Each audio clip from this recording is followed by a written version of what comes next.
13 is this annual salary for men question.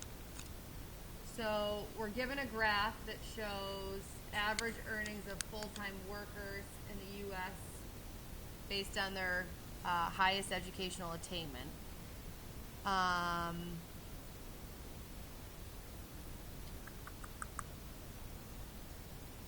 So let me just make sure I'm understanding this. So if people had less than a 9th grade completion of school, yes, the graph shows average yearly earnings in the U.S. by highest educational attainment. Okay. So 18 means 18,000 must be? Okay. So females with less than 9th grade are making $18,000 a year on average, and males are making $24,000 a year on average, and then it's going up and up. Okay.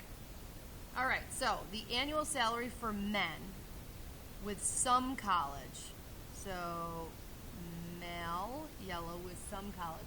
So that $44,000 is an increase of 22% over the annual salary for men whose highest educational attainment is a high school degree. Okay, so this number here is a 22% increase of this number, which they didn't give us. So then that's what they're asking us. What is the annual salary to the nearest $1,000 for men whose highest educational attainment is a high school degree? So we're essentially finding X.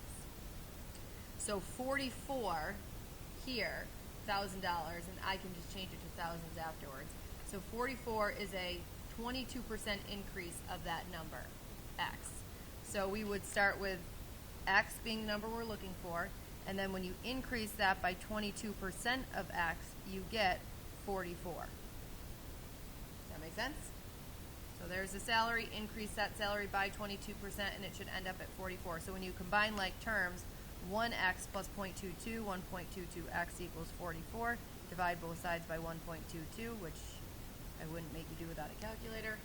And your answer is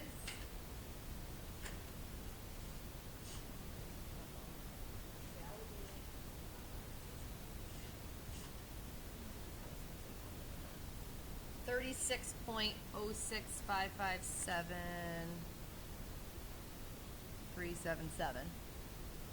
And it asked for the answer to the nearest 1,000, so 36,000.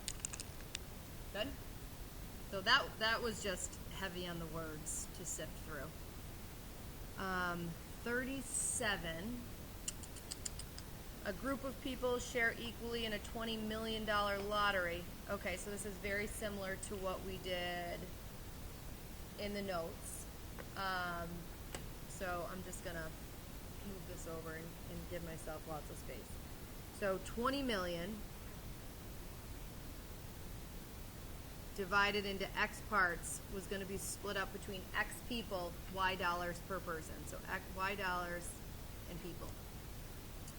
It says before the money is divided, 2 more winning ticket holders are declared. So that 20 million now gets split between X plus 2 people. And as a result, each person's share is reduced by 500,000. So I don't know what technique I talked about in the video, if I shrunk these numbers at all, but I'm going to do that here. After my substitution, plugging that in, I have this 20 million divided by X, replacing that Y, minus 500,000 equals 20 million over X plus 2. These are ridiculous numbers to have to work with. So what you should do is divide both sides by something that will shrink, shrink, shrink. And the first thing I see is that everything has at least 5 zeros. So that's technically the same as dividing everything by 100,000. So I'm going to cross off 1, 2, 3, 4, 5 zeros. 2, 3, 4, 5 zeros. 1, 2, 3, 4, 5 zeros. That's me mathematically dividing both sides by whatever. From there, I still have a 200, a 5, and a 200, and those are all obviously divisible by 5. So if I divide each term by 5, that's going to become 40 over X minus 1 equals 40 over X plus 2, and now I can breathe a bit and work with these numbers. So as far as getting a common denominator everywhere, this needs an x plus 2. This one needs an x and an x plus 2. And this one just needs an x. So x plus 2, x plus 2, x plus 2. Once you have a common denominator all the way across, you can drop. And then distribute your 40. Distribute your negative x. So negative x squared minus 2x equals 40x. And then this quadratic, negative x squared. I'm going to subtract this 40x over, which is really nice because that whole thing cancels, leaving us just with minus 2x. Plus 80 equals 0. I hate negative leading coefficients, so I divide everything by negative 1, which just flips my signs. And then I would go from here. Is it factorable?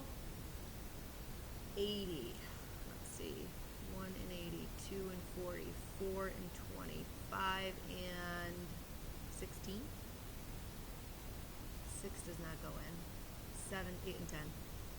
So x plus 10, x minus 8. So x either equals negative 10 or 8, and since x was the original number of people, the answer is 8.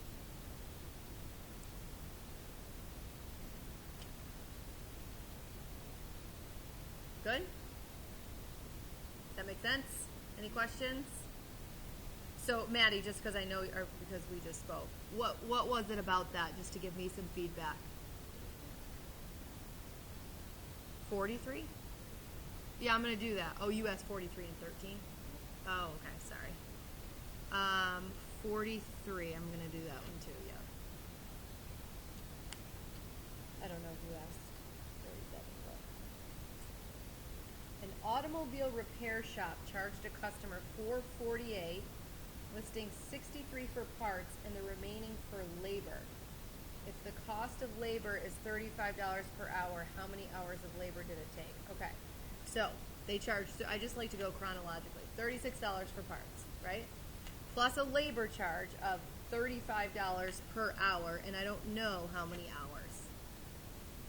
So $36 flat plus $35 per hour, and we know that the final bill was $4.48.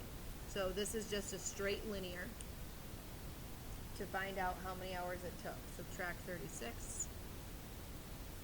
35H equals 412. And then divide both sides by 35, which I do not, or I know does not go in evenly. And just do the division. Does that make sense, Maddie? Okay.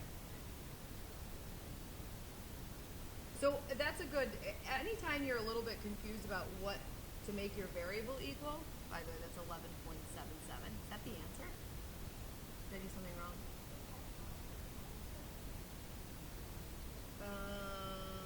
Oh yeah, I just pulled some numbers from 44. Sorry. 448, 63 for parts, and 35 for labor. That should have been a 63. Is that what I did wrong? Maybe I was dyslexic in the moment. Still 35 per hour. Oh yeah, I was stealing numbers from the other problem. Does that look better? Okay, subtract 63. And then 385 divided by 35. What's 11 even? Okay, sorry. But if you're ever struggling with what to call a variable, find the question. How many hours? Hours is your variable. Okay, anytime you're struggling with that, find the question, and then that can be your variable. Good? Anything else? I'm going to do these other questions on a separate video later.